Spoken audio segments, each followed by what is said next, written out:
Client relationships do not decline suddenly. They decline gradually and almost always begin declining long before either party has acknowledged that anything has changed.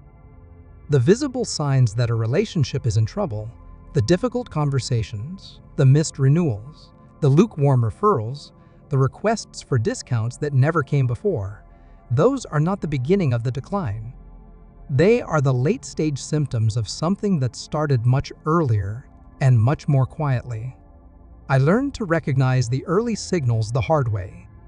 I lost several client relationships that I had believed were solid right up until they were not.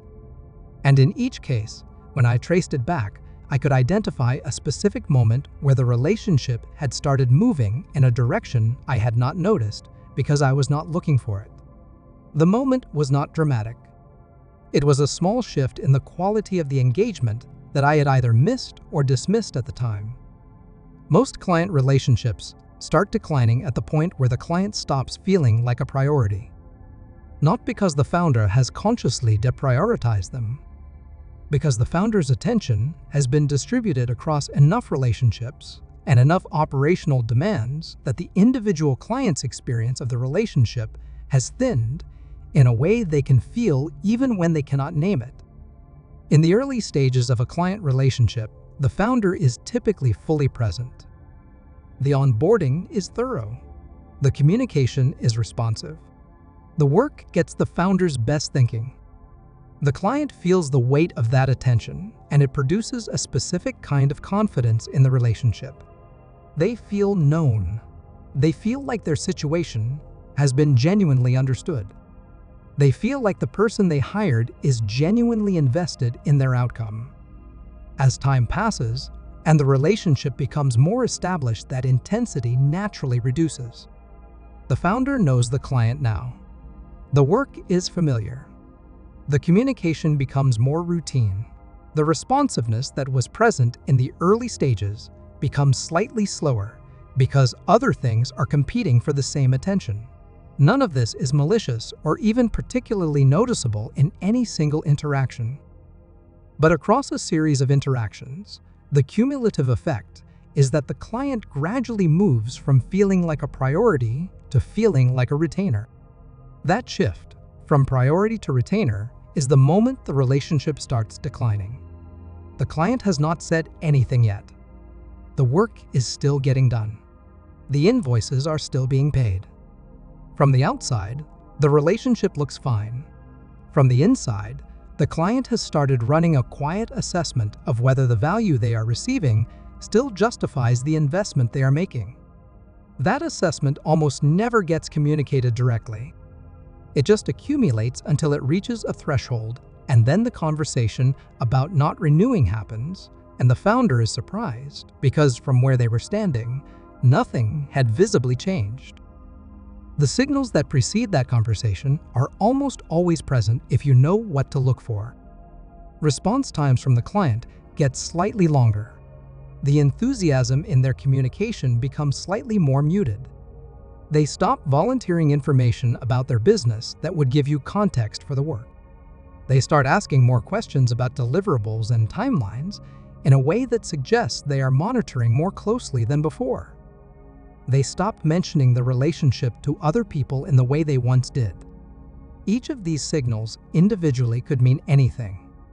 Together, they are a consistent pattern that the relationship has entered a phase of quiet reevaluation.